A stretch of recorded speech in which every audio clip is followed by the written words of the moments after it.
fire through, went through, and you saw that the Navy Yard. I saw it this morning. They saw that they fought back against law. See, they fight back until you knock the hell out of them because it's the only language they understand. But they fought back against law enforcement last night, and they're not going to be fighting back long because I've instructed them and told them whatever happens, they love to spit in the face of the police as the police are standing up there in uniform. They're standing and they're screaming at them an inch away from their face. And then they start spitting in their face. And I said, you tell them, you spit and we hit. And they can hit real hard. It's a disgusting thing. I've watched that for years, for 3-4 years. I've watched them. The police are standing, and they're told, don't do anything under any search. So and you can see they want to get at it. And they're standing there, and people are spitting in their face, and they're not allowed to do anything. But now they are allowed to do whatever the hell they want. This dire public safety crisis stems directly from the abject failures of the city's local leadership. The radical left city council adopted no cash bail. By the way, every place in the country where you have no cash bail is a disaster. That's what started the problem in New York, and they don't change it. They don't want to change it. That's what started it in Chicago. I mean, bad politicians started it, bad leadership started it, but that was the one thing that's central, no cash bail. Somebody murders somebody and they're out on no cash bail before the day is out. We're going to end that in Chicago. We're going to change the statute. I spoke with Pam and Todd and everybody. We're going to change the statute, and I'm going to have to get the Republicans to vote because the Democrats are weak on crime, totally weak on crime. They don't know why. They want to stop because they get mugged too. But we're going to change no cash bail. We're going to change the statute and get rid of some of the other things. And we'll count on the Republicans in Congress and Senate to vote. We have the majority, so we'll vote. We don't have a big majority, but we've gotten everything, including the great, big, beautiful bill. Got that done, and that's one of the greatest things that's ever happened to people in this country. They're starting to figure it out, how good it is. Biggest tax cut in history. So many things. But we'll be able to get that done. So, Todd, if you and Pam can draw up things working with the people, we will. I'll get it passed. We'll get it passed with the Republicans. Probably won't get, think of this, probably won't get one Democrat vote because they have no idea what they're doing. That's why they want men playing in women's sports. That's why they want transgender for everybody transgender. And they just got walloped in an election, in a landslide, and they haven't changed one thing. I saw the other day the certain gentleman who was a very well-known politician, Democrat, was fighting like hell that men should be allowed to play in women's sport. They just don't get it. They said it's an 80-20 issue, and I think it's a 97-3 issue. And I don't know who the three are. I've never heard anybody nobody's ever come up to me, sir, you have to let men play in women's sports. You have to do it, sir. Nobody's ever approached me. I don't know where this issue even comes from. Never seen anything like it. But they turned our nation's capital into a sanctuary jurisdiction. That's the other thing. We have to get rid of sanctuary cities as quickly as possible. We're going to do it, too. We have to. Because it's sanctuary for criminals. Releasing illegal alien gang members onto the streets in 2022, nearly 70% of criminals arrested in Washington went unprosecuted. That's not going to happen with the group we have standing aside and standing behind me. And at the Metropolitan Police Department, it's now reached a small number relatively compared to what it was, but it's thousands of people. You know, we have thousands of police. I was told today, sir, they want more police. I heard a number, 3,500 police. That's a lot of police. 3,500. I thought they were going to say, we only have 30 policemen or women. They said, we have 3,500. We need more. You don't need more. That's so many. I never heard. That's like an army. How could you need more than 3,000? It just happened 2 minutes ago. Sir, they've requested more police. Oh, what do they have? About 3,500. I said, 3,500? This is not a big area. It's ridiculous. What you need is rules and regulations, and you need the right people to implement them. And we have the right people here, that I can tell you. Look at the border. Biden said there's nothing you can do. Kamala was the border czar. She never called one of the Border Patrol agents who are great. ICE is great. Never spoke to anybody. Never went there. But she was the border czar. And everybody said it was impossible to fix. I fixed it in 3 months. No, really. I fixed it the first week, but really fixed it over the last couple of months. And I mean, literally to a point where, as I said, 0 illegals entering our country in the last 90 days. Pretty amazing. It's time for dramatic action. We're going to do the same thing over here. It's going to be a very safe city very soon. We're not looking to just take years, because a lot of people die in years. And we've got incredible people in this country, except we have to allow them to do their job. And that we will deliver like nobody's ever delivered before. I actually think it's easy. You know, if you're competent, it's easy. If you're incompetent, it's impossible. But I'm very competent. Last week, my administration surged 500 federal agents into the district, including from the FBI, ATF, DEA, Park Police, the U.S. Marshal Service, the Secret Service, and the Department of Homeland Security. You know, a lot of nations, they don't have anything like that. They got some police, and they're rough police. They don't have DEA, ATF, FBI, Park Police, the U.S. Marshal Service, Secret Service, Department of Homeland Security. They got some police, but they're rough police, and they do their job. They don't have crime. We're not going to have crime either.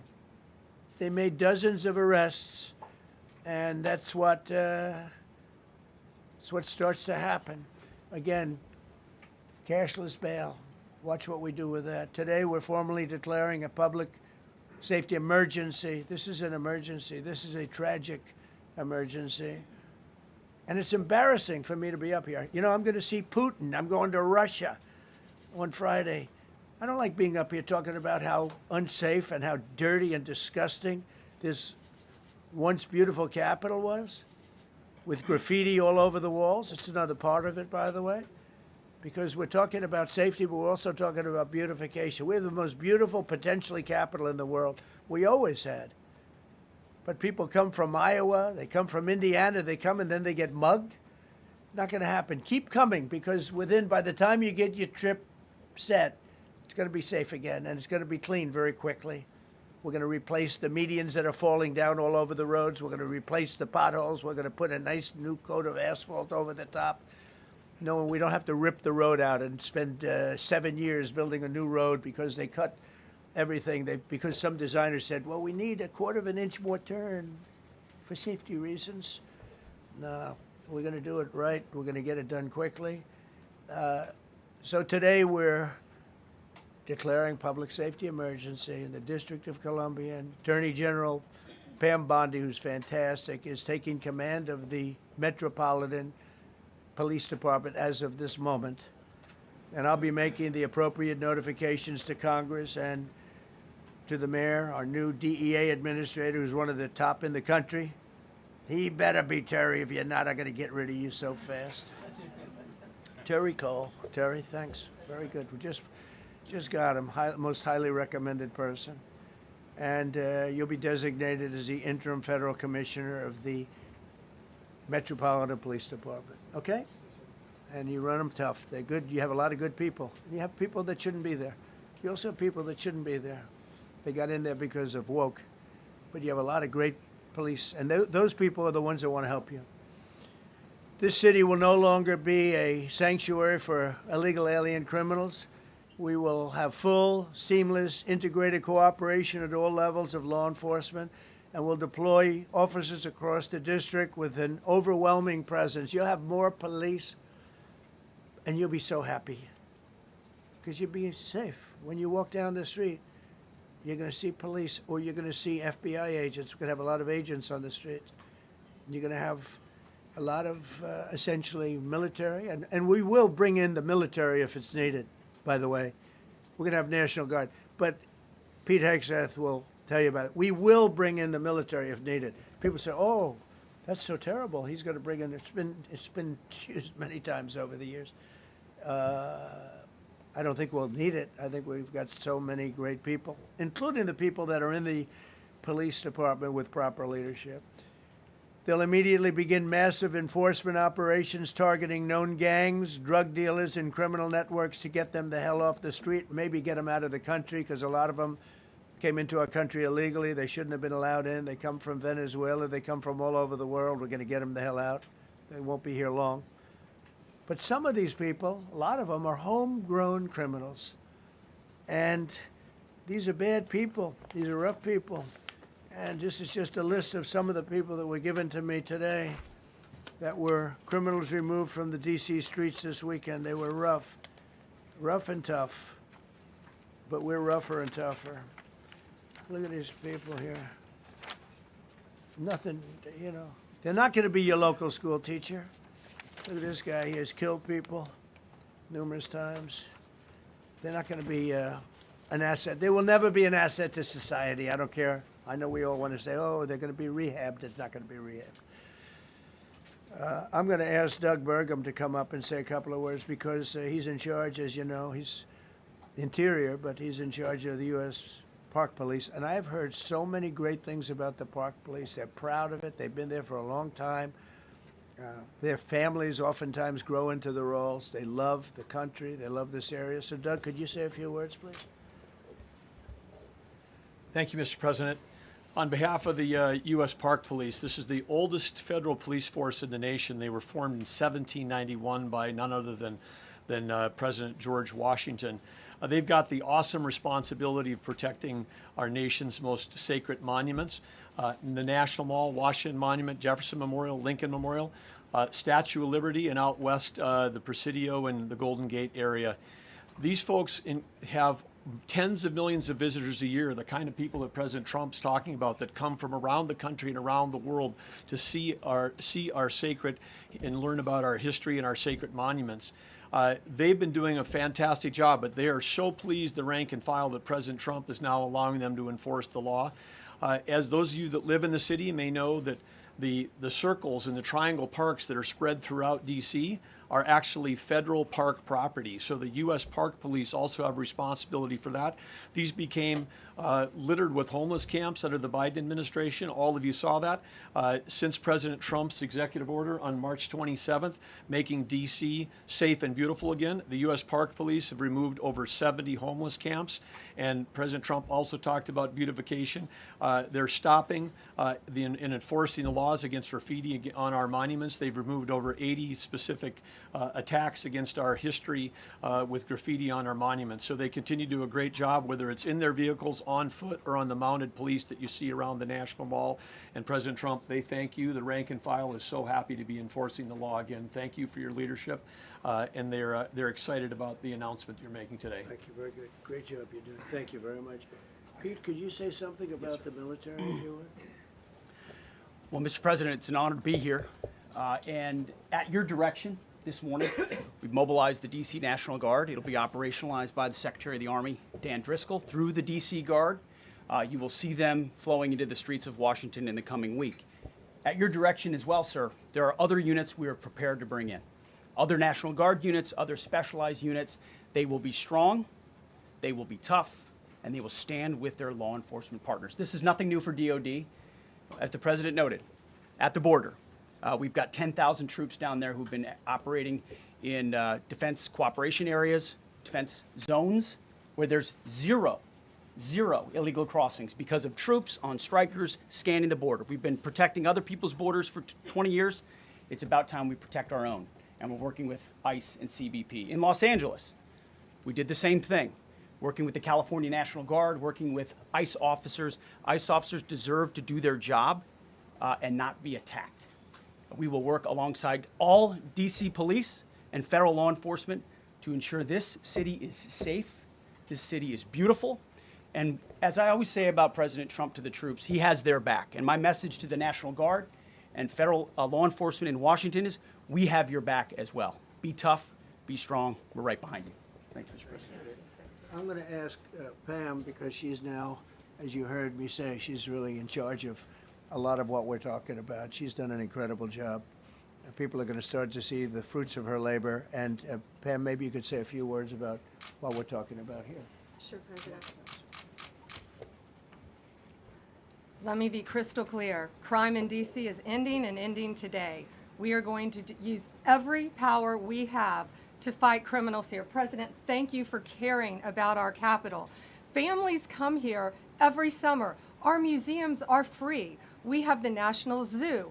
We have the National Gallery. D.C. should be a place where everyone can come and feel safe. Behind me and to my side, we have some of the best career law enforcement and prosecutors in the country who are ready to take this on. As the President said, Terry Cole is going to be supervising the Metro Police Department. Gaddy Serralta, our U.S. Marshal, is going to be supervising command and control, the entire operation. Our Deputy Attorney General, Todd Blanche, and I will be working with them closely, along with our great FBI Director, Kash Patel. Kash is going to talk to you in a minute about what we did in Virginia recently with Governor Youngkin. Many of you covered that, and it was tremendously successful. Not only that, our secret weapon here in D.C. is U.S. Attorney Jeanine Pirro, one of the toughest prosecutors and a former judge, and she is going to be talking about juvenile crime, how it's out of control here, and what she's going to do to fight back. No more crime rampant in our beautiful capital. No more teenage girls beating a disabled man to death. No more of that. No more drive-bys. We're going to do everything we can. And working with the ATF Director Driscoll and Commander of the Army, we're going to all work together. That's what we all do in this room. We work together, we fight. Do not underestimate one person in this room. We're going to make D.C. beautiful. We're going to make D.C. safe again. One other thing, just at the wharf a few days ago, the area of the wharf, Terry Cole reached out to me, not even nightfall, on the weekend, where so many families and tourists go. A guy's overdosing from fentanyl on a park bench. In the middle of families around, they administer Narcan and saved his life. No more of that. The President of the United States is going to clean up D.C., and we're going to be there to help him, and we're going to be successful. Thank you. Thank you, Pam. Cash, talk about Northern Virginia, if you will. Northern Virginia, we had a big success. Thank you, Mr. President. Thank you, Attorney General Bondi, for your leadership, Deputy Attorney General, and the rest of our interagency partners. Mr. President, the following is what happens when you let good cops be cops, and I just want to highlight that before I get into Northern Virginia. This year alone, under President Trump's administration, we've had over 4,000 child victims identified and found. That's a 33% increase from the same time period last year. 33% increase. We've had a seizure of 1,500 kilograms of fentanyl up to this date. That is a 25% increase since the same time period last year. And just to put it in perspective, 1,500 kilograms of fentanyl is enough to kill 115 million Americans. 115 million Americans. Cops are getting after it. The FBI has arrested 19,000 people this year alone. Thanks to President Trump's administrations, that's double than where we were this time last year. And we have also arrested 1,600 people who have committed violent acts against children. 270 of them are human traffickers of children. Mr. President, this is what happens when you have great leadership at the Attorney General with Pam Bondi, your administration's priority of protecting the homeland and protecting American citizens and protecting our children, and the murder rates are plummeting.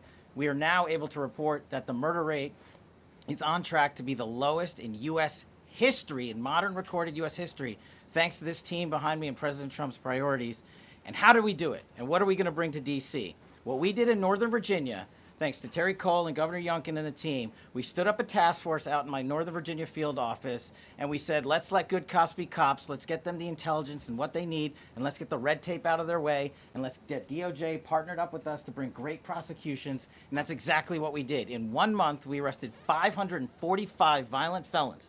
545 in the state of Virginia, thanks to Governor Youngkin's partnership.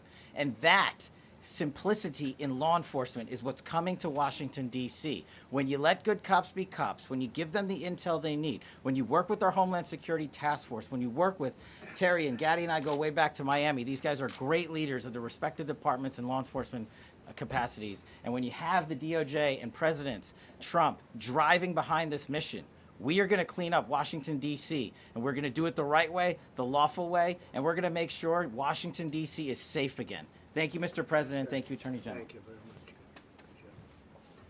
Thank you, Cash. So the process begins right now. It actually started over the weekend, and we confronted a lot of very bad people.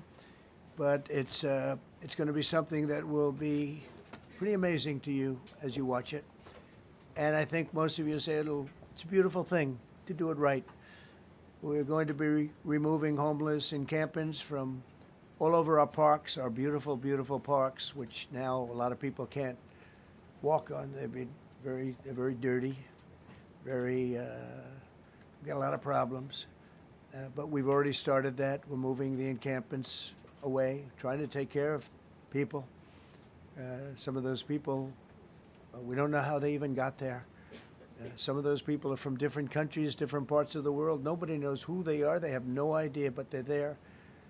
We're getting rid of the people from underpasses and public spaces from all over the city. There are many places that they can go, and we're going to help them as much as you can help.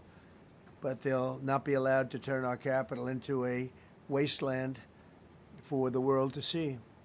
The Metropolitan Police Department and the federal authorities will be supported in the effort, a really big effort, the 800 D.C. National Guardsmen that we'll put on, and much more if necessary, much more. You remember I said, I offered 10,000 once. Remember I said to a certain person, person who I thought always was highly overrated, not very competent, but I said, if you need them, we'll give you 10,000 of the military or the National Guard. They turned me down. But if necessary, we're going to move service members directly to joining the Guardsmen, and that'll take place very rapidly, and that'll be done in conjunction with Pam and with Pete and everybody else. Washington, D.C. should be one of the safest, cleanest, and most beautiful cities anywhere in the world, and we're going to make it that. We're going to make it safe. We're going to make it smart. We're going to make it beautiful, so beautiful. Some of the buildings, we're going to add to it. You see what we've done at the White House. White House is a whole different building. I do that in my part-time because it's a natural instinct as a real estate person. I was very good at that, and I was very good at fixing things up. I like fixing things up. You see what's happening. The marble floors are being reinstalled, renovated, fixed. The whole place is becoming very beautiful. We're going to be adding a magnificent ballroom, most beautiful ballroom, I think, anywhere. We need it. I would have certainly loved to have had it today. I think we would have filled it up. A lot of you are standing outside, can't get in this room. I have never seen the room like this, which tells me that you want to talk about, I mean, this was a D.C. news conference. It tells me that you want to talk about crime in D.C. and beautification of D.C., but I'm going to put that's easy. And I think, frankly, fixing the crime with the pros, fixing the crime is easy, too. A person who I've known for a long time, and she's been incredible. She was a fantastic, one of the best ever district attorneys in New York. She was in Westchester, and she became a judge, very successful judge. And then she went into show business because she was such a good DA and such a good judge, tough judge, but fair, always fair. Nobody ever complained about that, but she was tough. And because of that and her reputation, she went into showbiz. So a lot of people don't, they think of Jeanine as showbiz. Actually, showbiz was not her thing. And she did great. She was on, along with a couple of other of my friends, on the #1 show. And she did great. But this is what she loves doing. This is really her baby. What she's going to do is going to be incredible. And I'd like to speak for just a few seconds on what she has in mind, what she wants to do. We're going to be appointing some judges. We have some open spots, and we're going to take people, because the judges are letting killers out. They just say, go, that's okay, don't worry about it. So we're putting some Pam recommended Todd recommended, some judges that are great. Janine recommended. Janine's given me 3 great candidates already. We have about 10 open spots, and we can probably create some more. We need them. Janine, would you say a few words, please? Thank you very much, Mr. President, and thank you, Madam Attorney General, and to all my partners here. We all want the same thing. We all want a safe city. We want a safe capital. We want to be able to bring our families here. We want to be able to come and enjoy the history that makes this place great. And unfortunately, we are not in that position right now. And Mr. President, I want to thank you for taking the step that we need right now to make criminals understand that they are not going to get away with it anymore.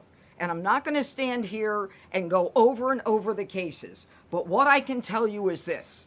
I see too much violent crime being committed by young punks who think that they can get together in gangs and crews and beat the hell out of you or anyone else. They don't care where they are. They can be in DuPont Circle, but they know that we can't touch them. Why?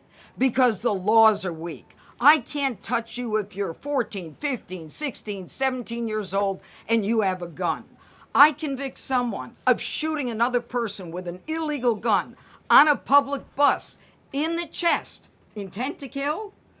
I convict him. And you know what the judge gives him? Probation. Says you should go to college. We need to go after the DC Council and their absurd laws. We need to get rid of this concept of, no cash bail. We need to recognize that the people who matter are the law-abiding citizens, and it starts today.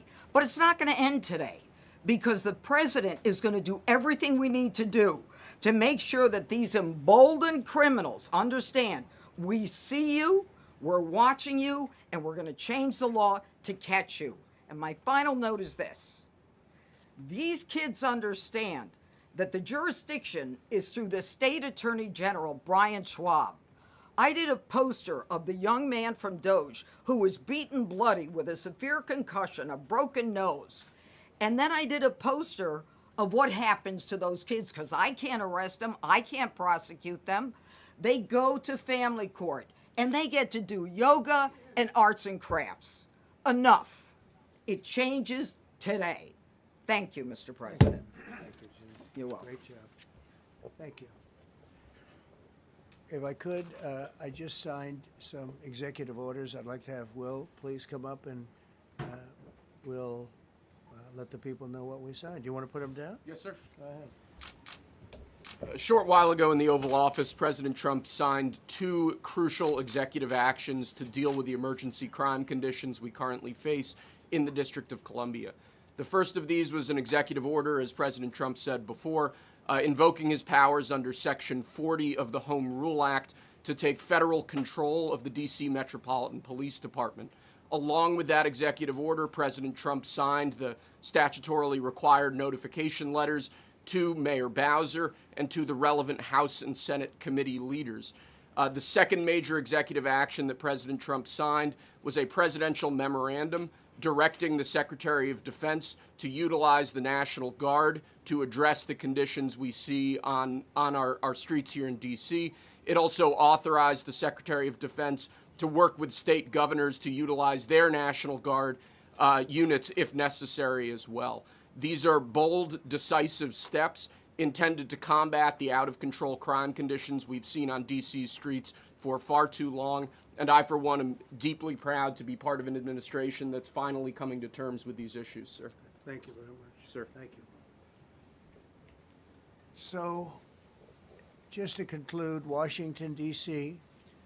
should be one of the safest, cleanest, most beautiful places anywhere in the world. It was years ago. We had one problem that was a pretty big problem. The radical left got out of control and they started trying to rip down statues. And I said, let's go pass a law real fast. We're going to do it real fast. But we were blocked by the Democrats who do not want safety. Nobody gets it. I don't get it. They don't get it because they can't get votes. I don't know how they can win an election with this, but they don't want safety. And I found an old statute, very old, early 1900s, that said if you so much as touch or even think about destroying a statue or a monument in Washington, D.C., you go to jail for 10 years with no probation, no anything. In other words, slightly different than we have today. Today we have cashless bail. There you get jailed 10 years. No curtailed sentence, 10 years. And we took it out. Nobody used it. It was never used because, you know, it's harsh. And you remember they started to rip down the statue of Abraham Lincoln. I said, that's a tough one to rip down. He was pretty good, Pam. I think he was pretty good. When the ropes started going around Abraham Lincoln to pull him down, Andrew Jackson, others, and they were heading to the Jefferson Memorial, Thomas Jefferson. They're going to do a big number there. I said, it's time. And I signed that statute immediately. We had it updated. We made it use the same language, all passed by Congress. And I announced it's 10 years in jail, no probation, no anything, 10 years, no curtail sentence if you touch, so much as touch a statue in Washington, D.C. And it was an amazing sight, beautiful sight. Everybody just left.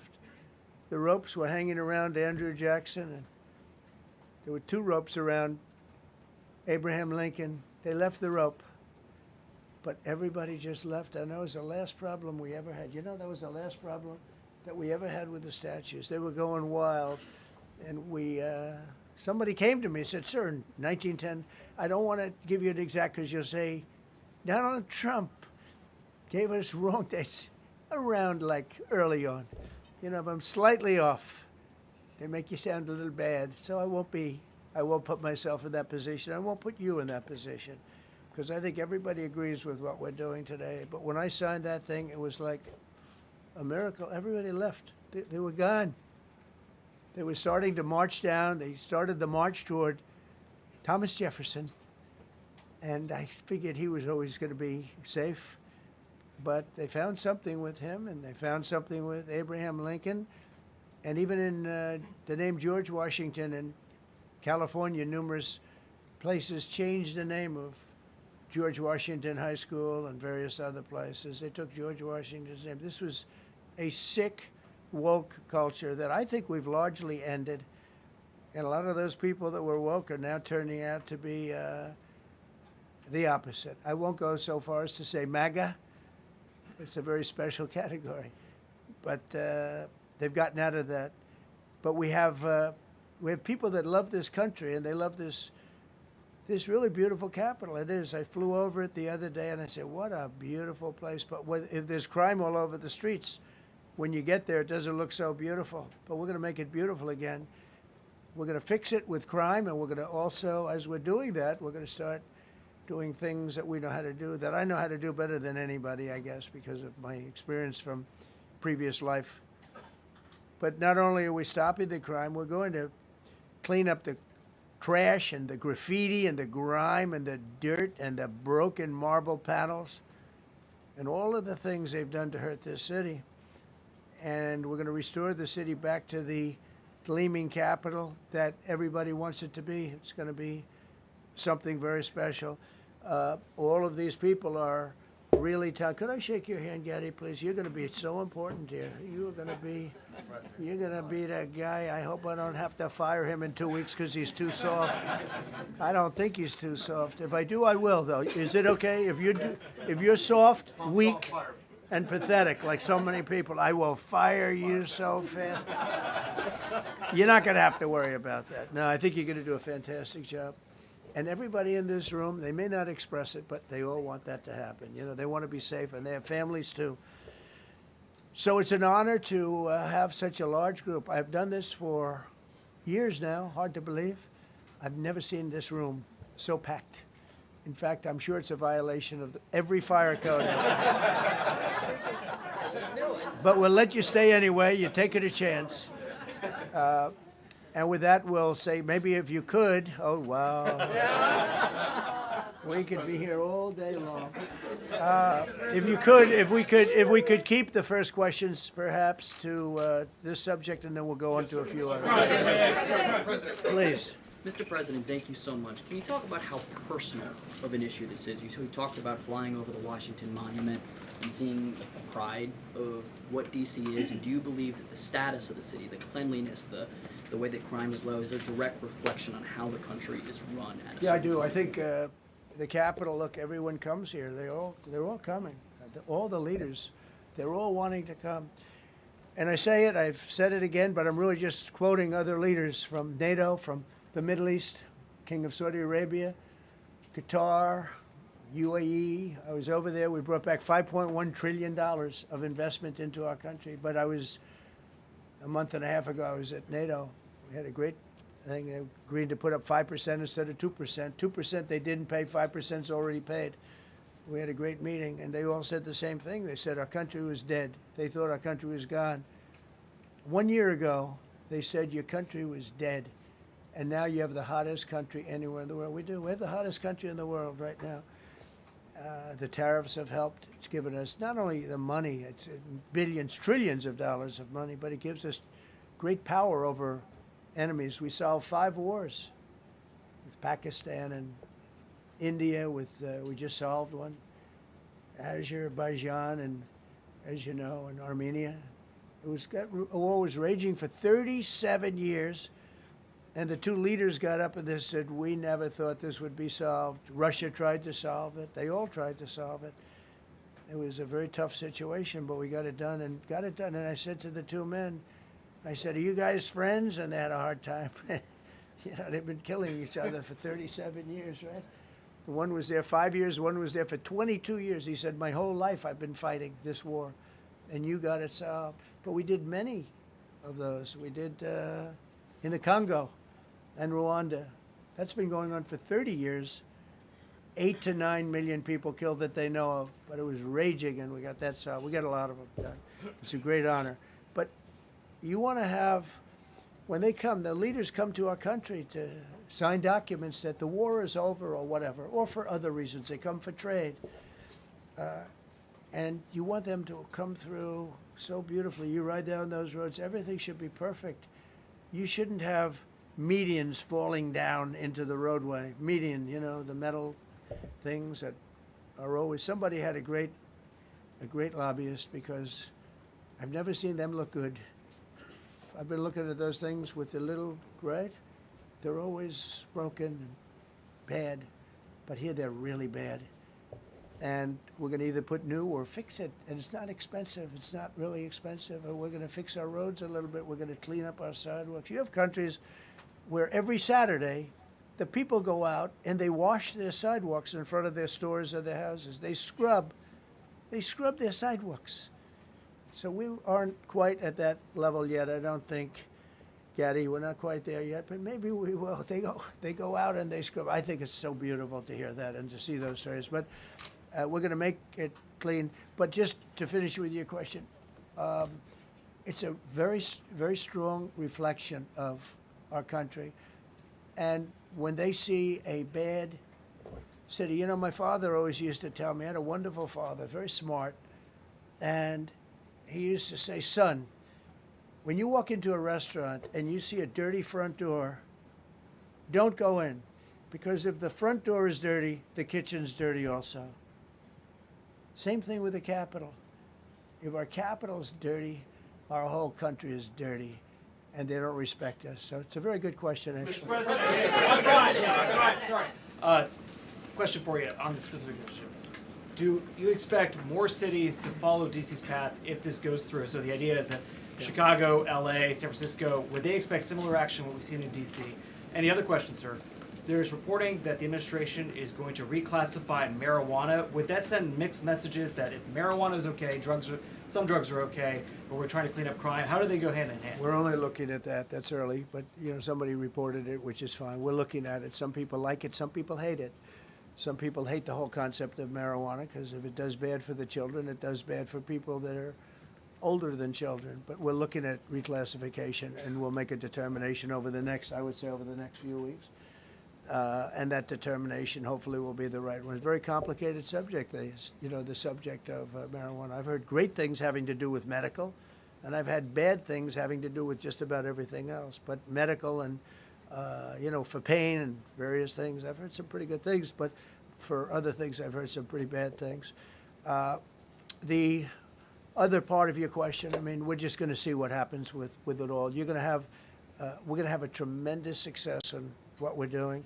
Other cities are hopefully watching this. They're all watching, just like everyone's watching here. They're all watching, and maybe they'll clean up, and maybe they'll do this and get rid of the cashless bail thing and all of the things that caused the problem. I mean, if you go back, this whole thing with cashless bail is a disaster. So many problems came that we never had before. So they're watching us today, and if they don't learn their lesson, if they haven't studied us properly, because we're going to be very successful. I have zero doubt about that. It's going to be. It's a question of will it be really fast, like the border. Everyone said, they used to say, Biden used to say, I need legislation. I didn't get any legislation. I called up our people, and we did a great job. Tom Homan was great. As you know, our secretary did a great job. They did a great job. There's no games. They didn't play games. And we're going to have the same thing here. But then I'm going to look at New York in a little while. Let's do this. Let's do this together. Let's see. It's going to go pretty quickly. And if we need to, we're going to do the same thing in Chicago, which is a disaster. We have a mayor there who's totally incompetent. He's an incompetent man. And we have an incompetent governor there. Pritzker's an incompetent. His family threw him out of the business, and he ran for governor. And now I understand he wants to be president. But I noticed he lost a little weight, so maybe he has a chance. You never know what happens. But Pritzker's a gross incompetent guy, thrown out of the family business. But when I look at Chicago and I look at L.A., if we didn't go to L.A. 3 months ago, L.A. would be burning like the part that didn't burn. If he would have allowed the water to come down, which I told him about in my first term, I said, you're going to have problems. Let it come down. We actually sent in our military to have the water come down into L.A. They still didn't want it to come down after the fires. But that was it. We have it coming down. But hopefully L.A. is watching. That mayor also. The city's burning. They lost like 25,000 homes. I went there the day after the fire. You were there. And I saw people standing in front of a burned down home. It was, their homes were incinerated. They weren't like, even the steel was literally, it was all warped and literally disintegrated because of the winds and the flame and the whole thing. It was like a blowtorch. They were standing on this beautiful day, maybe a couple of days after. We gave it a little time because what they had suffered. Almost 25,000 homes. And you see what's happening now. They didn't give their permits. I went to a town hall meeting. I said, we're going to get you the federal permits, which are much harder. Almost immediately. Lee Zeldin is a star. He did an incredible job. They have all their federal permits. They don't have their city permits. And the mayor said to me, we think we could have them in 2 years. I was walking down the street, and I met with firemen and police. And I was saying hello to many people that were standing in front of their homes with yellow tape. You can't go in. You can't go onto the lot. And those people wanted to start rebuilding the homes then and there. And the mayor said, we should be able to get them the permits within 2 years. I said, that's a shame. 2 years? Are you kidding? I'm going to get them the federal permit like almost immediately. 2 years. And she drew it back. Well, maybe 1 year. The place was booing her out of the place. They don't have their permits to build their homes. And now they're talking about putting, this is among the most beautiful areas was in the country. Now they're talking about putting low-income housing there. Can you believe this? I love low-income housing. I made money with low-income housing. I built low-income housing. I know more about low-income housing and luxury housing. I know about everything real estate.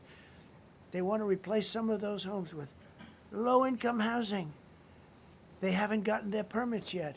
We've gotten all the federal permits, which are much tougher to get, and it was done almost immediately through Lee Zeldin and Federal Environmental.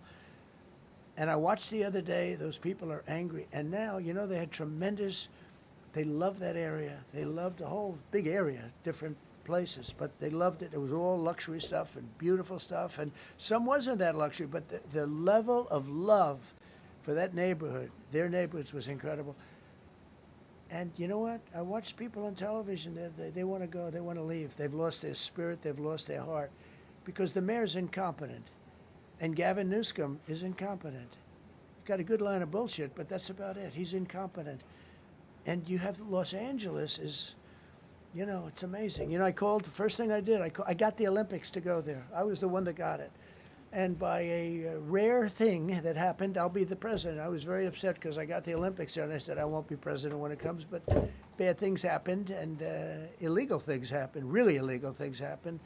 Now it turns out one good thing was I'm going to be the president for the Olympics for 2050, for 250, which is going to be fantastic, and also for the World Cup. So we have a lot of good things, and I hope 250 is going to be, the 250th anniversary is going to be the best. But when I looked at those people, and I saw last night on television that they still don't have their permits, it's a disgrace what's happened in Los Angeles.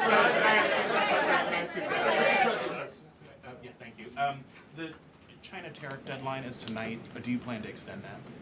We'll see what happens. China's been, we've been dealing very nicely with China, as you probably have heard. They have tremendous tariffs that they're paying to the United States of America. And we'll see what happens. They've been dealing quite nicely. The relationship is very good with President Xi and myself. President, you mentioned your upcoming meeting with President Putin. Can you tell us what you hope to get out of that and whether you'll consider inviting President Zelensky to join? So you have to understand, this is a war that should have never happened. This is a war that wouldn't have happened if I were president. It would have never happened. It was the apple of his eye. I got along very well with President Putin. But if you look, under President Bush, they took a lot of territory. Under President Obama, they took a lot of territory. Under Biden, they essentially took the whole thing. You know, it's just a question of time. Under Trump, you know what they took? Nothing, nothing. I was the one that said, you can't build your pipeline. That was half built. I came in, I stopped the pipeline. It's called Nord Stream 2. Nobody knows that, you know. Nobody ever heard of Nord Stream 2. You might have not even heard it. Biggest pipeline in the world. I stopped it. I was not a friend of Russia, but I got along well with Putin. It's always good to get along with other countries if possible, but that doesn't mean you roll over like Biden did. Biden came in and he immediately approved the pipeline. I couldn't believe it. Then they say Trump wasn't tough on Russia. I wasn't tough. I was the toughest. Putin said, if you're not tough, I would hate like hell to see you. I stopped the biggest economic development job, the biggest job that Russia had ever built. I stopped it. It was dead. And this low IQ president came in and he let them build the pipeline and supply oil and gas all over Europe, you know. So this is really a feel-out meeting a little bit. And President Putin invited me to get involved. He wants to get involved. I believe he wants to get it over with. Now, I've said that a few times, and I've been disappointed because I'd have like a great call with him, and then missiles would be lobbed into Kiev or some other place, and you'd have 60 people laying on a road dying. I said, that's cold, that's cold. But it's a violent war. 5,000 to 7,000 people a week are dying. And you know, there's nobody from here. They're all Russian and Ukrainian people, and some people from the cities, much smaller number, but still, those missiles do damage and they kill a lot of people, but mostly soldiers. And they're young soldiers, although in the case of Ukraine, they're getting much older. They're drafting 60-year-olds now. It's a terrible thing to witness, and I think I have an obligation. Look, this is Joe Biden's war. This is not my war. I made a deal with NATO a month ago. You covered it very accurately, actually. We don't pay anything anymore. You know, we're not paying anything.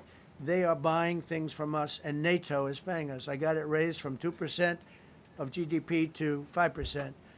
And they're paying us for everything that we send. We're not paying. But Biden approved $350 billion. Europe has spent $100 billion. The money that's been spent and the death is incredible. It's the worst thing that's happened, by far the worst that's happened since World War II. So I'm going in to speak to Vladimir Putin And I'm going to be telling him, you got to end this war. You got to end it. And he wasn't going to mess with me. This war would have never happened. You know, we had a discussion about it one time, and we never had that discussion again. Would have never happened. And when the election was rigged, and then Biden took office, which was barely took office, the auto pen took office, bad things started happening. Bad things, stupid things were said. And it ended up in a war. And you know, and I don't believe this will happen anymore because I have that pretty well covered. This could end up in a third world war. This could have been a third world war. I don't think that's going to happen now. But I thought it was very respectful that the president of Russia is coming to our country as opposed to us going to his country or even a third party place. But I think we'll have constructive conversations. Then after that meeting, immediately, maybe as I'm flying out, maybe as I'm leaving the room, I'll be calling the European leaders who I get along with very well. And, you know, I have a great relationship, I think, with all of them. And I get along with Zelensky, but, you know, I disagree with what he's done. Very, very severely disagree. This is a war that should have never happened, wouldn't have happened. But I'll be speaking to Zelensky. The next meeting will be with Zelensky and Putin, or Zelensky and Putin and me. I'll be there if they need. But I want to have a meeting set up between the two leaders.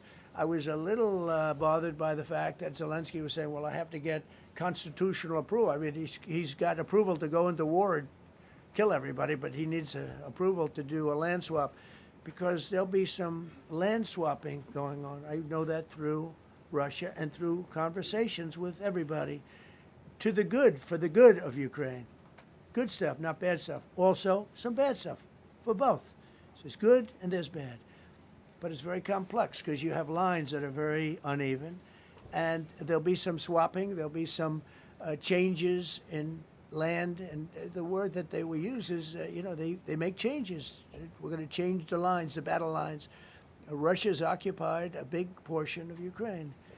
They've occupied some very prime territory. We're going to try and get some of that territory back for Ukraine. But they've taken some very prime territory. They've taken largely ocean, you know, in real estate we call it oceanfront property. That's always the most valuable property. If you're in a lake, a river, or an ocean, it's always the best property. Well, Ukraine, a lot of people don't know that Ukraine was largely 1,000 miles of ocean. That's gone.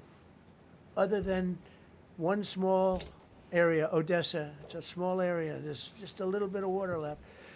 So I'm going to go and see the parameters. Now, I may leave and say, good luck, and that'll be the end. I may say this is not going to be settled. I mean, there are those that believe that Putin wanted all of Ukraine. I happen to be one of them, by the way. I think if it weren't for me, he would not be even talking to anybody else right now. But I'm going to meet with him. We're going to see what the parameters are. I'm then going to call up President Zelensky and the European leaders right after the meeting, yeah. And I'm going to tell them what kind of a deal. I'm not going to make a deal. It's not up to me to make a deal. I think a deal should be made for both. I think Russia has to get back into building their country. It's a massive country. I think they have 11 time zones, if you can believe it. It's a massive, it's by far, from the standpoint of land, it's by far the largest. They have tremendous potential in Russia to do well. They're not doing well. Their economy is not doing well right now because it's been very well disturbed by this. It doesn't help when the President of the United States tells their largest or second largest oil buyer that we're putting a 50% tariff on you if you buy oil from Russia. That was a big blow. And then they say, gee, he wasn't so tough. Nobody else would have done that. And I haven't stopped there. I mean, look, I was all set to do things far bigger than that, but I got a call that they'd like to meet, and I'm going to see what they want to meet about. I'd like to see a ceasefire. I'd like to see the best deal that could be made for both parties. You know, it takes two to tango, right? So ultimately, I'll have a meeting next week. I had a great relationship with him, considering the fact that, you know, I was not nice to him because of the pipeline. I ended the pipeline. I also gave the javelins. Do you ever hear of a javelin? Javelin is called a tank buster. They say that Obama gave them sheets and I gave them javelins. If it weren't for me, all those tanks that were destroyed at the first days of the war because the tanks got stuck in the mud. Some commander made a better, you know, they would have been in Kiev in 4 hours going down the highway. But a Russian general made a brilliant decision to go through the farmland instead. And they just had torrential rains, and the rains were so bad, and it was mud, and those tanks got stuck in the mud. I don't know who that general is, but knowing Vladimir, he's probably not around any longer because all those tanks were stuck in the mud, and they went along with the javelins. I gave them the javelins. You know that, right? I gave them javelins. They gave them sheets. But I'm going to meet with President Putin, and we're going to see what he has in mind. And if it's a fair deal, I'll reveal it to the European Union leaders and to the NATO leaders and also to President Zelensky. I think out of respect, I'll call him first. And then I'll call them after. And I may say, lots of luck, keep fighting. Or I may say, we can make a deal. If not, I will tell you this. I've seen a poll coming out of Ukraine. 88% of the people would like to see a deal made. And if you go back 3 years, everybody was gung-ho for war. You know, everybody's gung-ho for war until you have it. It's an amazing thing. I had it with a couple of countries where I couldn't get a deal done with one particular country. And I just couldn't. The guy's great. He's a friend of mine. Great. Good leader. Tough as hell. I couldn't get the deal done. And then he went into war for a short period of time. You know where I'm talking about. First term. And it was nasty. Guys being killed all over the place. And he went through 1 week of war, and I was able to get the deal done. He said, this is nasty. Yes, please. Yeah, just to follow up on what you were saying there. First of all, Volodymyr Zelensky is not invited on Friday? He wasn't a part of it. I would say he could go, but he's gone to a lot of meetings. You know, he's been there for 3.5 years. Nothing happened. And what is the definition? I mean, do you want somebody that's been doing this for 3.5 years? What's the definition of a good deal? I'll tell you after I hear what the deal is. Because there could be many definitions. You know, you're talking about a very large and complex situation. Now, I tell you, the war that I just settled with Azerbaijan and with, as you know, and Armenia was almost as complex as this one, having to do with routes, trade. Meeting on Friday with Vladimir Putin? Well, we're going to have a meeting with Vladimir Putin, and at the end of that meeting, probably in the first 2 minutes, I'll know exactly whether or not a deal can be made. How will you know that? Because that's what I do. I make deals. Mr. President. Please, go ahead. Yeah, thank you, Mr. President. I'm going to ask you 2 questions, one about China, one about Russia, if I could. On China, your administration agreed to send the most advanced or advanced NVIDIA and AMD chips. No, obsolete. No. Obsolete chip. Well, and then 15% of the profits You mean the come 20s? No. This is an old chip that China already has. And I deal with Jensen, who's a great guy, and NVIDIA. The chip that we're talking about, the H20, it's an old chip. China already has it in a different form, different name, but they have it. Or they have a combination of two will make up for it and even then some. Now Jensen Jensen's a very brilliant guy, and Jensen also has a new chip, the Blackwell. Do you know what the Blackwell is? The Blackwell is super duper advanced. I wouldn't make a deal with that, although it's possible I'd make a deal, a somewhat enhanced in a negative way Blackwell. In other words, take 30% to 50% off of it. But that's the latest and the greatest in the world. Nobody has it. They won't have it for 5 years. But the H20 is obsolete. You know, it's one of those things. But it still has a market. So I said, listen, I want 20% if I'm going to approve this for you, for the country, for our country, for the U.S. I don't want it myself. You know, every time I say like 747, I want, yeah, for the Air Force. So I just wanted, so when I say I want 20, I want for the country. I only care about the country. I don't care about myself. And he said, would you make it 15? So we negotiate a little deal. So he's selling a essentially old chip that Huawei has a similar chip, a chip that does the same thing. And I said, good, if I'm going to give it to you, because they have a, they have a stopper, what we call a stopper, not allowed to do it. it's really known as a restrictive covenant. And I said, if I'm going to do that, I want you to pay us as a country something, because I'm giving you a release. I released them only from the H-20. Now, on the Blackwell, I think he's coming to see me again about that.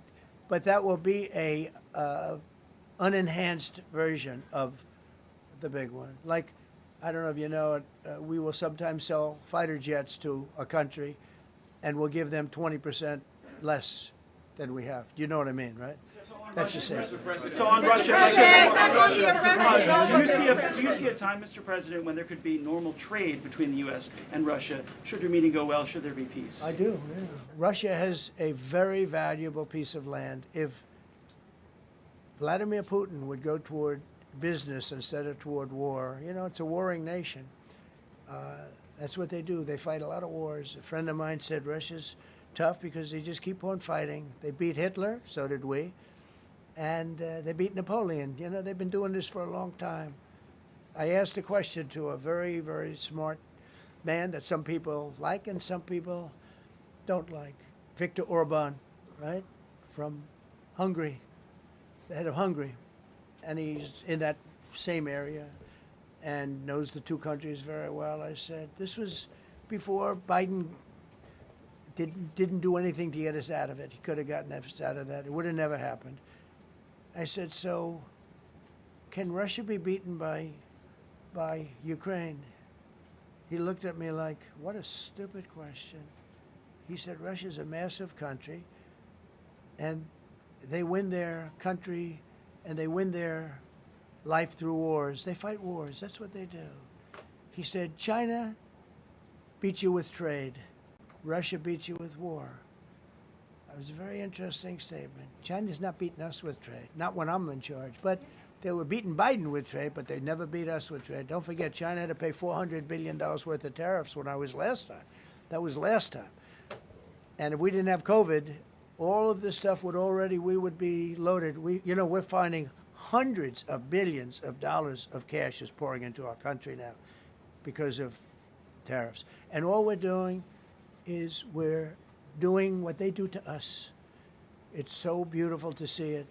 They found last month, as you saw, $25 billion of excess cash flow. They're saying, where did it come from? I said, I'll tell you where it came from. It came from a place called tariffs, and we're doing very well. We're really doing well. But I expect to have a meeting with Putin that I think it'll be good, but it might be bad. And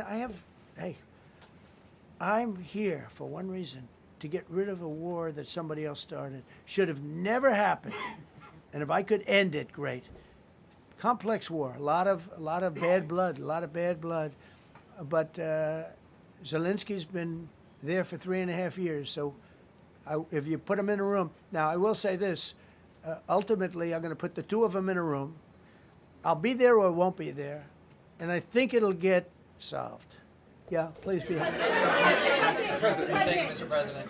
Excuse me, I'm going to suggest, because do you have any other questions on DC? Because I don't want them to be.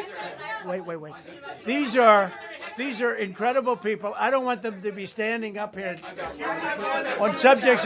Does anybody have a question of them? And then you guys can leave. Okay, a question, Brian, go ahead. Thank you, Mr. President. All right. And by the way, this is only on DC, and then they're going to leave because it's unfair to have them stand up here all day long.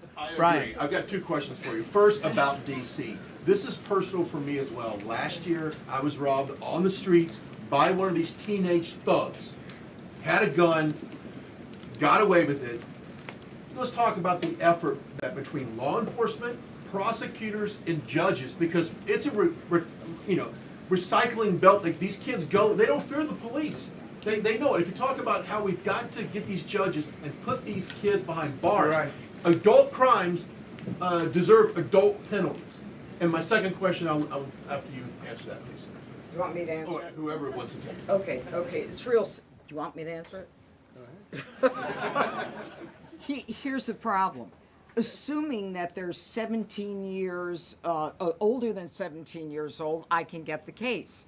If they're under 18 years of age, I can only get the case if it's murder, rob one, rape, or even if they shoot a gun but don't kill you, I can't get it. So the law has to be changed. As the president said, cashless bail, that has to be changed. All right, then even assuming I get the case, I get jurisdiction, I get a conviction, the DC Council has given the judges the ability to give probation on shootings. And so then it's up to them. All of these things, the Youth Rehabilitation Incarceration Reduction Act, and now they want to seal records. So if we work hard, we get a conviction, they want to wipe it out. So that needs all to be changed. Okay, Mr. Question. Pam, would you answer that also? Yeah, and just back to that topic. Let's be clear though. We're going to charge them and we're going to track every single thing they do throughout every step of the court process and report back to you and let all of you know what's happening to them, because the people who are prosecuting them, the judges who are trying them, they also need to be held accountable. Mr. President, you also made a comment. You made a comment when you walked out here. This is the most people we've ever seen in this briefing. I've never seen ever, right? I've never seen any. Where's Caroline? Where's my superstar? Caroline. Is Caroline in the back? Where's Caroline? Come here, Caroline. Come here, Caroline. Come here. Is she doing a good job, by the way? Come here, Caroline. Is this the largest crowd that you've ever seen? This is definitely the most packed briefing, and I think all of you would agree. I think it's why we need to build a ballroom. Mr. President, I have a better idea. All right, Brian, go ahead. My question is this. You're building the big, beautiful ballroom. Yeah. Could we build a big, beautiful briefing room, updated technology, No. more seats? I don't want to do that. I don't want you to be comfortable. So no, I don't want to make life comfortable. So look. Let's just do this. Let's do this. It's going to be a big thing. We're going to Russia. That's going to be a big deal. What happens, happens. I'll let you know what happens. You'll be the first to know. I'll be calling the European leaders. I'm going with totally. I mean, we have a lot of talks. They're great people. They're great leaders, actually, and they want to get back. Honestly, as one of them said, I've OD'd on trying to settle Ukraine. They've OD'd, meaning they've overdosed on the settlement of Ukraine. Not a nice expression, but boy, is it accurate. They're tired of it. They want to get back to spending money on their countries. You know, Biden gave them $350 billion. Europe gave $100 billion. It should be much more than that. Shouldn't have been that kind of, they should have had equalization, but they didn't. But you know what? Still a lot of money. They want to get back to building their own countries. They really want it resolved. My relationship with the European leaders, as you saw, is extremely good. It's perfect. It's beautiful. Wait. And we're going to try. I'll be in touch with them. I have 5 of them call me. You think it's easy? There are a lot of European leaders, but they rely on me. Very much rely on me. If it wasn't for me, this thing would never get solved until the last person breathing is dead. Would you talk to them before? Mr. President. Yeah, I did. I'm talking to them right now. So I'm talking to the European leaders. I'll be talking to President Zelensky. I'm going to get everybody's ideas. I go into that thing fully loaded right up there, and we're going to see what happens. Now, I think one of 2 things is going to happen. It's going to be a good meeting, and we'll go a step further. We'll get it done. I'd like to see a ceasefire very, very quickly. Very quick. I'd like to see it immediately, but I'd like to see it very quickly. And we're going to be dealing with the European leaders, and we're going to be dealing with President Zelensky, and hopefully we're going to have a great success. As far as this, what we did today, and I think you were here for D.C. more so than even Russia, because Russia will be, you know, we have a couple of days to go. But the Russia is going to be very interesting. But to me, what is very exciting, and we're going to take back our capital. We're going to make it beautiful again, but we're going to make it, more importantly, safe again. It's going to be so safe. It's going to be a model. And then we'll look at other cities also. But other cities are studying what we're doing. And you have some capable people in other cities. They can do it too. But we have a great group of professionals. We're going to have a safe, beautiful capital, and it's going to happen very quickly. Thank you all. Thank you all very much. Madam Attorney General, address decision today, Mr. President? How long will the takeover of DC police last? We'll see you guys tomorrow. We'll have another Neighborhoods briefing. will see the National Guard on their streets. All of them.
Well, thank you very much. It's an honor to have the President of Ukraine with us. We've had a lot of good discussions, a lot of good talks, and I think progress is being made, very, very substantial progress in many ways. We had a good meeting, as you know, just a short while ago with the President of Russia, and I think there's a possibility that something could come out of it, and today's meeting is very important. We have, I guess, the seven very powerful leaders from Europe, and we're going to be meeting with them right after this meeting, and thank you very much for being here. Thank you so much, Mr. President. If I can, first of all, thank you Please. for invitation, and thank you very much for your efforts, personal efforts to stop killings and stop this war. Thank you, and using this opportunity, many thanks to your wife, First Lady of the United States. She sent a letter to Putin about our children, abducted children, and my wife, she, First Lady of Ukraine, she gave the letter. It's not to you, to your wife. Oh, I want it. Yeah. So we are saying this sensitive topic, yeah. Yes, please. And thanks to our partners, and that you supported this format, that after our meeting we can have leaders who are around us, UK and France, Germany, Italy, Finland, EU, NATO, I mean all partners around Ukraine supporting us. Thanks them, and thank you very much for invitation. Thank you very much for being here. President Trump. Yes, Peter, go ahead. Thank you, President Trump. So, President Zelensky, you say in a post on X today, Russia must end this war, which it itself started. President Trump, you say President Zelensky of Ukraine can end the war with Russia almost immediately if he wants to. Which is it? Yeah, I think that's true. I think they'll. We're going to have a meeting. I think if everything works out well today, we'll have a trilat, and I think there will be a reasonable chance of ending the war when we do that. And is this the end of the road for American support for Ukraine? Is today's meeting deal or no deal? I can never say that. It's never the end of the road. People are being killed, and we want to stop that. So I would not say it's the end of the road. No, I think we have a good chance of doing it. It's been almost 4 years now that a lot of people were killed last week. A lot of people last week. I mean, millions of people killed, but a lot of people last week for whatever reason. A big number, a lot of soldiers, on both sides. And I know the president, I know myself, and I believe Vladimir Putin wants to see it ended. And as you met with Putin on Friday, say you got President Zelensky here, as you listen to Russia and Ukraine, which side has the better cards? Right Well, now? I don't want to say that. I'm just here to be, look, this isn't my war. This is Joe Biden's war. He's the one that had a lot to do with this happening, and we want to get it ended. And we want it to end good for everybody. We want it to end good. The people of Ukraine have suffered incredibly. President Zelensky, are you prepared to keep sending Ukrainian troops to their deaths for another couple years, or are you going to agree to redraw the maps? Thank you for your question. So, first of all, we live under each day attacks. That today have been a lot of attacks and a lot of wounded people, and the child was dead, small one year and a half. So we need to stop this war, to stop Russia, and we need support American and European partners, and we will do our best for this. So, and I think we show that we are strong people, and we supported the idea of the United States, of personally of President Trump, to stop this war, to make a diplomatic way of finishing this war, and we are ready for trilateral, as President said. This is a good signal about trilateral. I think this is very good. Thank you. Mr. President,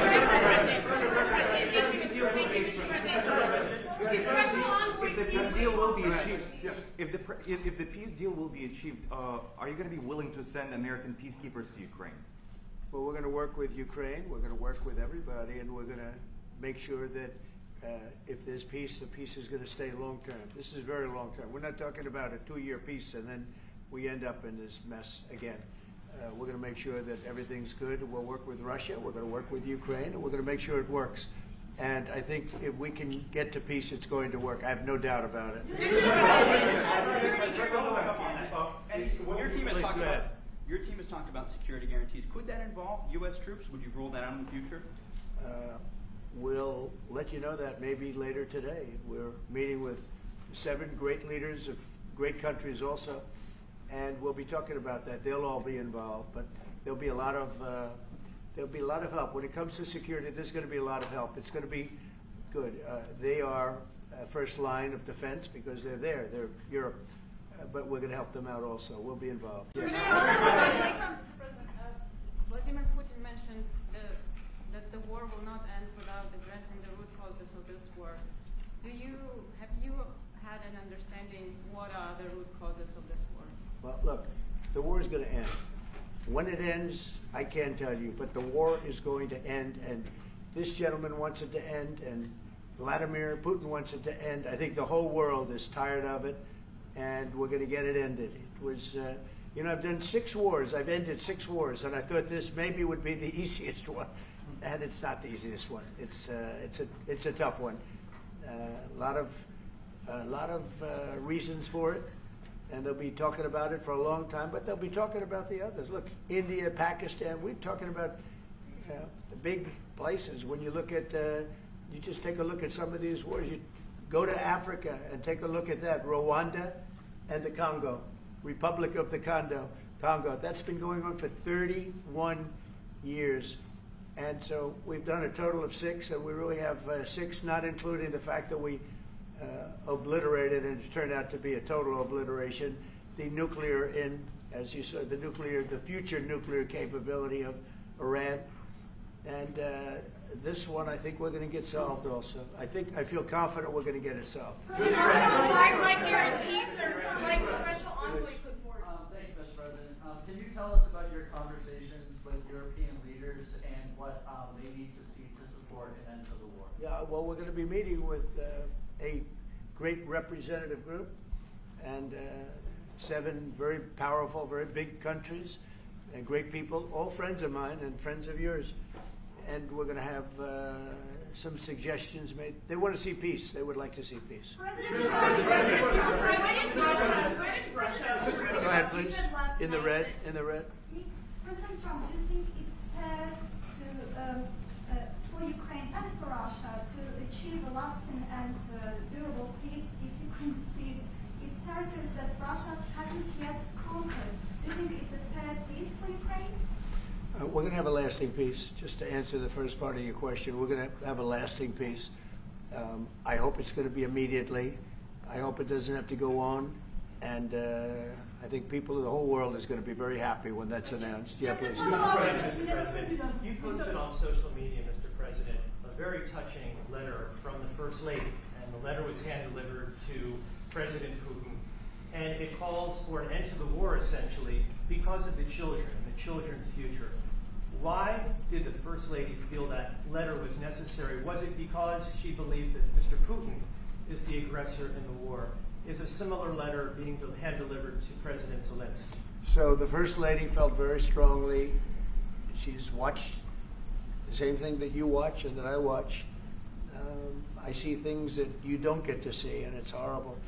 But when she's got a great love of children, she has a wonderful son that she loves, probably more than anybody, including me. I hate to say it, but she loves her son. She loves children, and she hates to see something like this happening. And that goes for other wars too. I mean, she sees the heartbreak, the parents, the funerals that you see on television. Always funerals. We want to see something other than funerals. No, she felt it was a beautiful letter. It was very well received by him, and she did ask me to say, you know, she would love to see this end. She would love to see it end, and she says it very openly, very proudly, and with great sorrow because so many people have been killed. Last week, Brian, go ahead, Brian. Yes, sir. I've got a question for each of you. First of all, Mr. President Zelensky, you look fabulous in that suit. I said the same thing. Yeah, you look good. I said the same thing. Yeah. Isn't that nice? That's the one that attacked you last time. See, now he's. I remember that. No, my first question for you, President But you Zelensky. are in the same suit. You see, I changed, you are not. Maybe yours is much better. Real quickly, upon peace, God willing we get peace, are you open to holding an election in your country? Yes, of course. We are open for election, yes. We have to do safety circumstances. And a little bit, we need to work in the parliament, because during the war you can't have elections, but we can do security. We need, maybe, how to say, we need a truth, yes, everywhere, in the battlefield, in the sky, in the sea, yeah, to make possible for people to do democratic, open, legal elections. So you say we're ready. during the war you can't have elections. So let me just say 3.5 years from now. So you mean if we happen to be in a war with somebody, no more elections? Oh, that's good. I wonder what the fake. You like news this is. idea? Yeah, No. Speaking of news, I got a question for you. This sounds insane for me even to ask this, but do you think the American media really doesn't even want a peace deal because they've been so critical of you every step of the way as you lead the charge for peace? It's an amazing phenomenon. I said that if in the settlement you got Moscow, St. Petersburg, and thousands of miles around them, they would say I made a bad deal. The level of hatred and animosity is incredible. Not with all. I mean, we have great people up here. We also have terrible people up there that I think are told what to say. But, you know, in solving all of these wars, they don't even write about it. You know, I saw major wars. I saw wars that have been going on for 31, 35, and 37, and a couple of quicker ones. One that was going to go into a full-blown deal very quickly. You know what the one I'm talking about. It was a big one. But they don't even write about that. No matter what I do, no matter what, and you know, this is not anything to do with you. It's probably to your advantage in a certain way. But no matter what I do, no matter what deal I make, from my standpoint, you'll come out good. Maybe President Putin will come out good. But they'll say, Trump was absolutely horrible. It's just that, and I've lived with that for a long time. I've lived with it since just before the first election. I used to get great publicity. Now I get the worst publicity anyone's ever gotten in office, but I won in a landslide, so that people understand. They're the only ones that count, ultimately. But I've also had great reporters. I've had journalists that are very good. But it's very sad when you do the right thing. As an example, they said, because of the fact that Vladimir Putin came to American soil, this was a tremendous defeat for Donald Trump. No, it was really wonderful that he did it. It was a hard thing for him to do, to be honest with you. It was the opposite of what they said, but they said it. Now, if he didn't come, they'd say that was also bad for Trump. You know, there's no way. And there's just a great dishonesty of the press, and I think that's why it's lost its credibility. You know, its credibility is at an all-time low. We have a thing going on right now in D.C. We went from the most unsafe place anywhere to a place that now friends are calling me up, Democrats are calling me up, and they're saying, sir, I want to thank you. My wife and I went out to dinner last night for the first time in 4 years, and Washington, D.C. is safe, and you did that in 4 days. I'll tell you, it's safe. I had another friend of mine, he has a son who's a great golfer, he's on tour, and he came in 4th yesterday in the big tournament where Scotty Scheffler made the great shot, and he said his son is going to dinner in Washington, D.C. tonight. I said, would you have allowed that to happen a year ago? He said, no way, no way. He said, what you've done is incredible. And I think the people realize it. But the press says, he's a dictator, he's trying to take over. No, all I want is security for our people. But people that haven't gone out to dinner in Washington, D.C. in 2 years are going out to dinner. And the restaurants the last 2 days were busier than they've been in a long time. Thank you. I walked around yesterday with MTG. If you can walk around with DC with MTG and not be attacked, the city is safe. Yes. Thank you, Mr. President. Last week you warned of what you called severe consequences if a 30-day ceasefire or any type of ceasefire were not agreed to by Russia. Will there be severe consequences? Does that change because of I don't think you need a ceasefire. You know, if you look at the 6 deals that I settled this year, they were all at war. I didn't do any ceasefires. And I know that it might be good to have, but I can also understand strategically why, well, you know, one country or the other wouldn't want it. You have a ceasefire and they rebuild and rebuild and rebuild, and, you know, maybe they don't want that. But if you look at the 6 deals that we made peace and you know, long-term, long-running wars, I didn't do any ceasefires. Would I like the concept. You know, I like the concept of a ceasefire for one reason, because you'd stop killing people immediately, as opposed to in 2 weeks or 1 week or whatever it takes. But we can work a deal where we're working on a peace deal while they're fighting. They have to fight. I wish they could stop. I'd like them to stop. But strategically, that could be a disadvantage for one side or the other. But all of these deals I made without even the mention of the words ceasefire. Can you explain the decision to offer Ukraine Article 5-like security guarantees, but stop short of pushing for their full membership? Yeah, well, we haven't done anything on that yet. If you look back and you go back long before President Putin, it was always a statement that they would never allow Ukraine into NATO. So that was a statement that was made, but we haven't discussed any of that yet. We're going to be discussing it today. But we will give them very good protection, very good security. That's part of it. And the people that are waiting for us, they are, I think they're very like-minded. They want to help out also. Thank you, President. Thank you, President Trump. The United States has already given hundreds of billions of dollars to this war effort in Ukraine. Biden. At best, it is a stalemate, and the killing continues. So, President Trump, how much more is the United States willing to give Ukraine? And President Zelensky, how much more do you want? Well, I'll start off just by saying we're not giving anything now. We're selling weapons. This is something before, I guess the number is well over $300 billion. That was under Joe Biden, a corrupt politician, not a smart man, never was. By the way, go back 40 years, he was not a smart man 40 years ago either, but now he's in particular bad. This was done by a corrupt administration that shouldn't have been in, and frankly, if the right results of the election were given, if I were president, this war would have never taken place, and he would have been very happy, because he would have liked to have seen, I mean, they went through hell. He went through hell. This war would have never happened, and the people that were killed, a couple of million people, a lot of people with soldiers and everything else, and the people that have been displaced and forced into other areas and other countries because of what's happened, none of that would have happened. And I'm just saying that he was a horrible president, whether it was the borders or this, he was just a horrible, corrupt president. Mr. President, you want to answer? I can. Thank you so much. So first of all, we have possibility now to buy weapon from the United States. We are thankful for this program and this opportunity. We are thankful for Europe. They pay for this.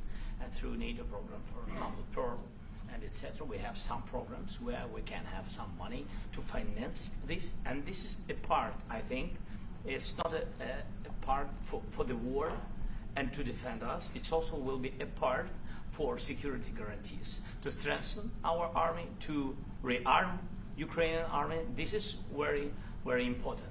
And it depends how much money we need to rearm. For example, the question of air defense, we spoke about it with President Trump, and I'm happy that we have now bilateral decisions and we work on it with production, American production. Nobody in Europe has so many air defense like Patriots, for example. We need it very much, and this is also about defending. And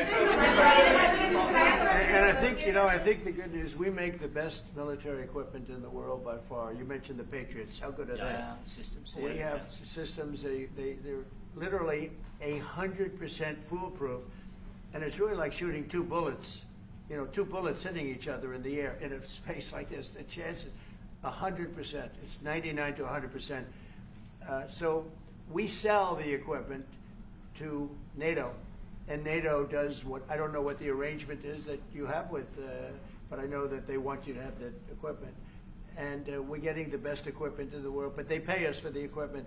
Under Biden, it was just crazy what was going on. I believe the number is over 300. I think it could be $350 billion worth of equipment and money and everything else. And we've made more progress in settling this war in the last 2 months than they made in 4 years. This should have been settled a long time ago, but it should have never happened. Yeah, please. You pushed out on social media. Brian, go first. You pushed out on social media about doing away with mail-in ballots and potentially electronic voting machines. Can you explain on that? How? Well, I will. That's a very off-topic. Just really quickly, mail-in ballots are corrupt. Mail-in ballots, you can never have a real democracy with mail-in ballots. And we, as a Republican Party, are going to do everything possible that we get rid of mail-in ballots. We're going to start with an executive order that's being written right now by the best lawyers in the country to end mail-in ballots because they're corrupt. And you know that we're the only country in the world, I believe, I may be wrong, but just about the only country in the world that uses them because of what's happened. Massive fraud all over the place. The other thing we want change are the machines. For all of the money they spend, it's approximately 10 times more expensive than paper ballots. And paper ballots are very sophisticated with the watermark paper and everything else.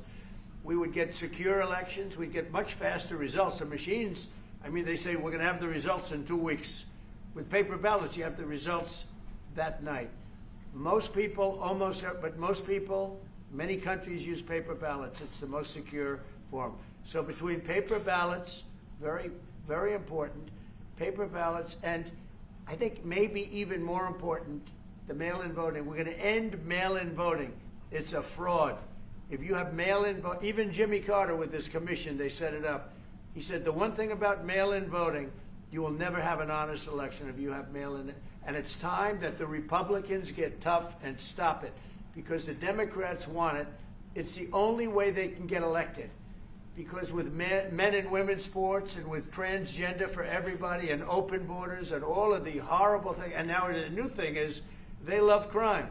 They're fighting me on the fact that I've made Washington, D.C. safe. We're not going to get mugged, beaten up, or killed like all the people you've been watching get so badly hurt. I'm glad, I hate to take your time on this, but I'm glad you asked me that question. We're going to stop mail-in ballots because it's corrupt. You know, when you go to a voting booth and you do it the right way and you go to a state that runs it properly, you go in, they even ask me, they asked me for my license plate, for identity. I said, I don't know if I have it. He said, sir, you have to have it. I was very impressed, actually. But it's very hard to cheat with mail-in voting. As you know what happens in California, it's so corrupt, where some people get 5, 6, 7 ballots delivered to them. Now, we got to stop mail-in voting, and the Republicans have to lead the charge. The Democrats want it because they have horrible policy. If you have mail-in voting, you're not going to have many Democrats get elected. That's bigger than anything having to do with redistricting, believe me. And the Republicans have to get smart. We're not going to have a country. I said for a long time at rallies, you need borders and you need free and fair elections. Those two things, otherwise you don't have. We have strong borders now. In 90 days, Mr. President, we didn't have 1, 0, 0 in 3 months. Not one person came in illegally into our country. In fact, even I find that hard to believe, but it's run by a little bit of a liberal group that put out the numbers, so I guess it's, but 0, 0, and 0. You go back a year ago, 2 years ago, 3 millions of people poured into our country. It was terrible. Thank you very much. What guarantees do you need from President Trump to be able to make a deal? Is it American troops, intelligence, equipment? What is it? Everything. Really, it includes two parts. First, strong Ukrainian army. That's what I began to discuss with your colleagues. And it's a lot about weapon and then people and training missions and intelligence. And second, we will discuss with our partners. It depends on the big countries, on the United States, on a lot of our friends. Mr. President, are you willing to commit American troops to that NATO-like protection in order to get President Zelensky to a deal today? Well, I don't know if you define it that way, but NATO-like, I mean, we have people waiting in another room right now. They're all here from Europe, biggest people in Europe, and they want to give protection. They feel very strongly about it, and we'll help them out with that. I think it's very important. I think it's very important to get the deal done. You've been involved with the peacekeeping in Ukraine since your first day in the administration. What would you say to the Ukrainian people right now who are suffering under the Russian attacks and hoping that the American people will stand with them? Well, I know Ukrainian people. I've known many over the years. They're great people. They're smart. They're energetic. They love their country. I mean, they love their country, and we want to get this war ended. That's all I can do. I love the Ukrainian people, but I love all people. I love the Russian people. I love them all. I want to get the war stopped. Very important. Mr. President, was there any aspect of your discussion with Vladimir Putin that left you disappointed? Look, we just spoke to, I was just telling the president, I just spoke to President Putin indirectly, and we're going to have a phone call right after these meetings today. And we may or may not have a trilat. If we don't have a trilat, then the fighting continues. And if we do, we have a good chance. I think if we have a trilat, there's a good chance of maybe ending it. But he's expecting my call when we're finished with this meeting. Thank you very much, everybody. Thank you.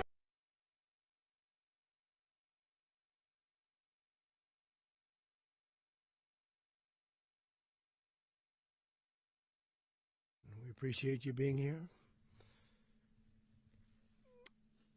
Late last night and early today, at my direction, the United States Armed Forces conducted an extraordinary military operation in the capital of Venezuela. Overwhelming American military power, air, land, and sea, was used to launch a spectacular assault. And it was an assault like people have not seen since World War II. It was a force against a heavily fortified military fortress in the heart of Caracas to bring outlaw dictator Nicolas Maduro to justice. This was one of the most stunning, effective, and powerful displays of American military might and competence in American history. And if you think about it, we've done some other good ones, like the attack on Soleimani, the attack on al-Baghdadi, and the obliteration and decimation of the Iran nuclear sites just recently in an operation known as Midnight Hammer. All perfectly executed and done. No nation in the world could achieve what America achieved yesterday, or frankly, in just a short period of time. All Venezuelan military capacities were rendered powerless as the men and women of our military, working with U.S. law enforcement, successfully captured Maduro in the dead of night. It was dark. The lights of Caracas were largely turned off due to a certain expertise that we have. It was dark and it was deadly. But captured along with his wife, Celia Flores, both of whom now face American justice. Maduro and Flores have been indicted in the Southern District of New York. It's Jay Clayton, for their campaign of deadly narco-terrorism against the United States and its citizens. I want to thank the men and women of our military who achieved such an extraordinary success overnight with breathtaking speed, power, precision, and competence. You rarely see anything like it. You've seen some raids in this country that didn't go so well. They were an embarrassment. If you look back to Afghanistan or if you look back to the Jimmy Carter days, they were different days. We're a respected country again, maybe like never before. These highly trained warriors operating in collaboration with U.S. law enforcement caught them in a very ready position. They were waiting for us. They knew we had many ships out in the sea, just sort of waiting. They knew we were coming. So they were in what's called a ready position, but they were completely overwhelmed and very quickly incapacitated. If you would have seen what I saw last night, you would have been very impressed. I'm not sure that you'll ever get to see it, but it was an incredible thing to see. Not a single American service member was killed, and not a single piece of American equipment was lost. We had many helicopters, many planes, many people involved in that fight. But think of that, not one piece of military equipment was lost, not one service member was, more importantly, killed. The United States military is the strongest and most fearsome military on the planet by far.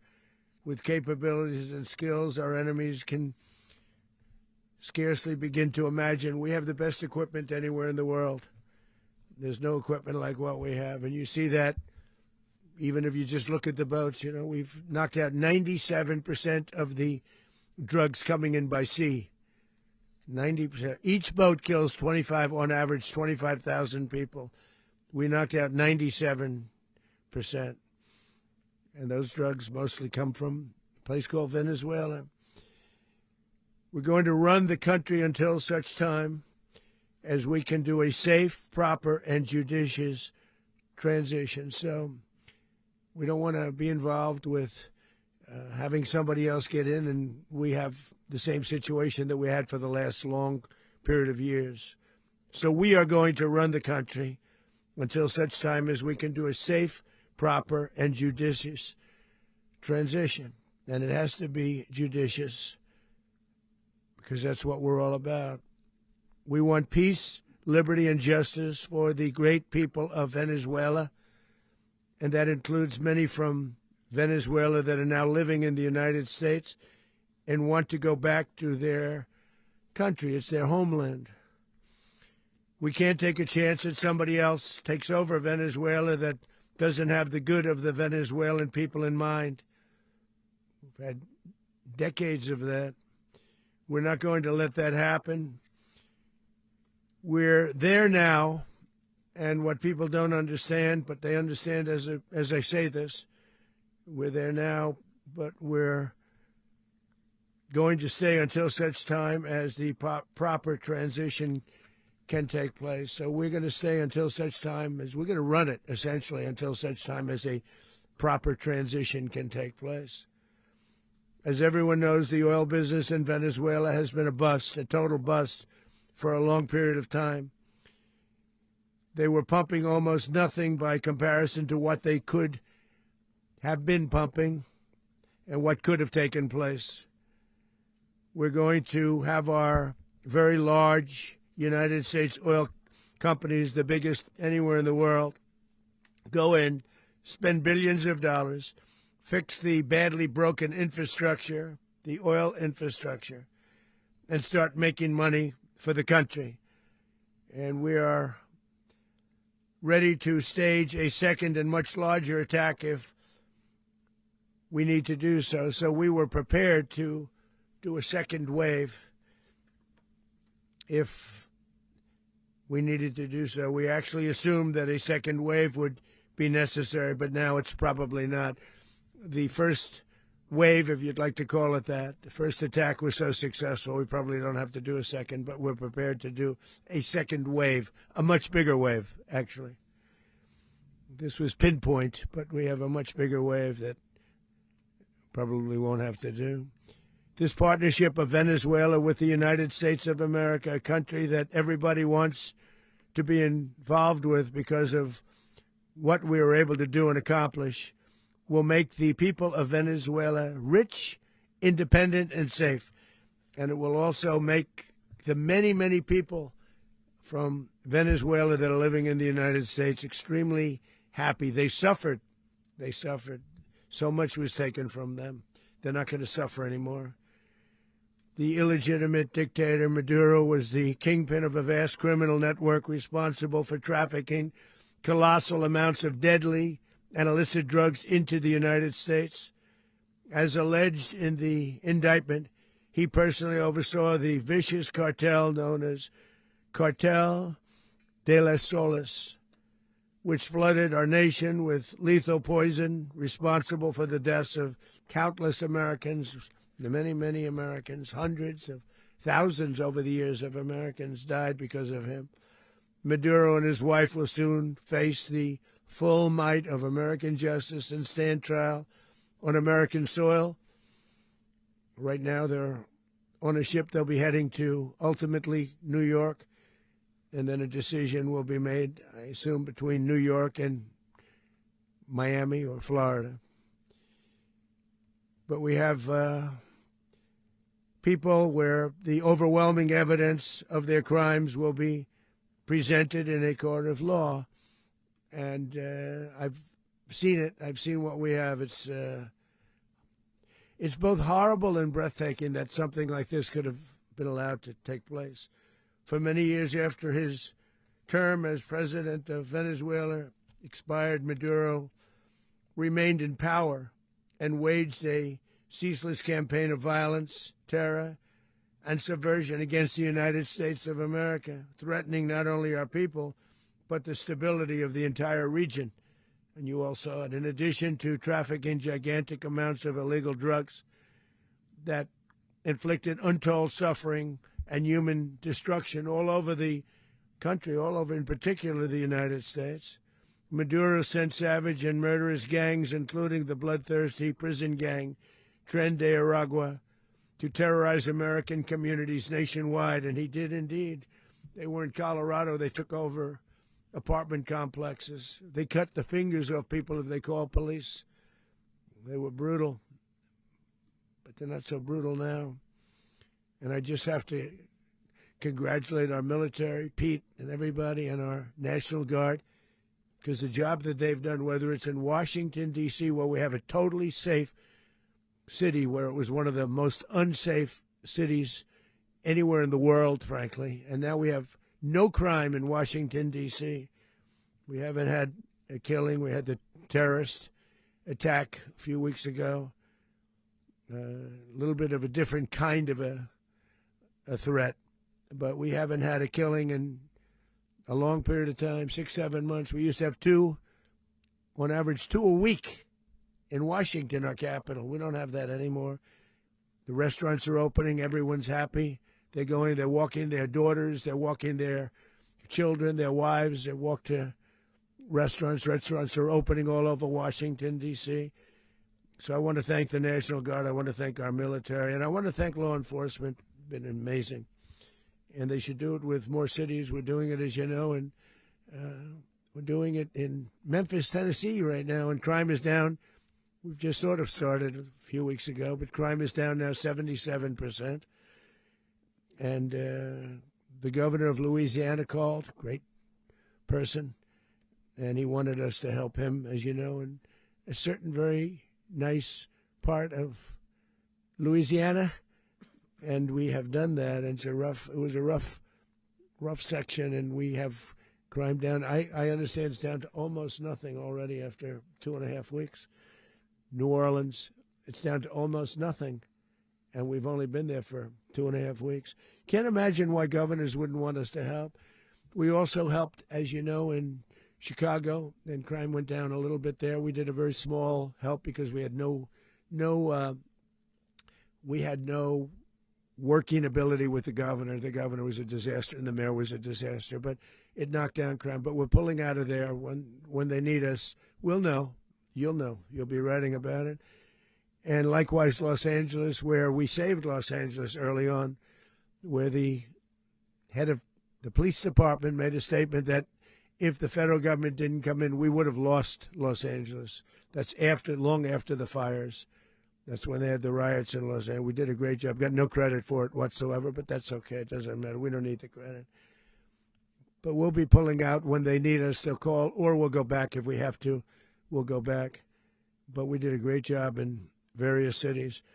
But the place that we're very proud of is Washington, D.C., because it's our nation's capital. We took it from being a crime-ridden mess to being one of the safest cities in the country. But the gangs that they sent raped, tortured, and murdered American women and children. They were in all of the cities I mentioned, Tren de Aragua. And they were sent by Maduro to terrorize our people, and now Maduro will never again be able to threaten an American citizen or anybody from Venezuela. There will no longer be threats.